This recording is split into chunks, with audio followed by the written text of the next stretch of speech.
మాధవుడు ఇట్లు చెప్పసాగెను. నేను సూక్ష్మ శరీరములో కురోపురము చేరుకొంటిని. శ్రీపాద శ్రీవల్లభుల వారు ఆజానుబాహులు, విశాల నేత్రములు కలవారు. వారి నేత్రముల నిండుగా నిరంతరాయముగా జీవుల ఎడ కరుణ, జాలి, ప్రేమ ప్రవహించుచుండెను. నేను స్థూలదేహదారిని కాకపోవుట వలన అచ్చట స్థూల దేహదారుడైన భక్తులకు కనిపించనైతిని. శ్రీవల్లభులు కురోపురములోని ఆ దీవి మధ్యభాగమునకు పొమ్మని ఆజ్ఞాపించిరి. నేను శ్రీవల్లభుల నామస్మరణను చేసుకొనుచు ఆ దీవి యొక్క మధ్యభాగము నుండి లోతులలోనికి పోతిని. భూమి యొక్క లోతులలో భూకేంద్రము వద్ద అనేక ప్రసాదములున్నట్లు కనుగొంటిని. అది పాతాళ లోకమని తెలుసుకొంటిని.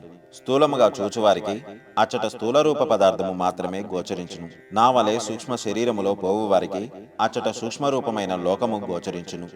అచ్చటనున్న నాగజాతి వారు కామరూపదారులు. వారు కోరిన రూపమును ధరించుటకు శక్తి కలిగిన వారు. వారు సాధారణముగా నాగరూపములనే సంచరించుటకు ఇష్టపడువారు. అచ్చట నేను అనేక మహాసర్పములను చూసి తిని. కొన్ని సర్పములకు వేలకు వేలు పడగలున్నవి.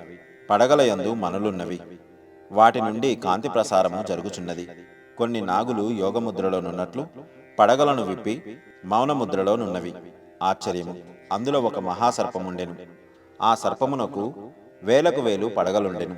ఆ మహాసర్పముపై శ్రీపాద శ్రీవల్లభులు శ్రీ మహావిష్ణువు వలె పవలించియుండిరి. అచ్చటనున్న మహాసర్పములు వేదగానమును చేయుచున్నవి. స్వామి చిదానందముగా ఆ గానమును వినుచుండెను. నా ప్రక్కనున్న ఒక మహాసర్పము ఈ విధముగా చెప్పసాగెను. శ్రీ దత్తాత్రేయం మహామహిమ.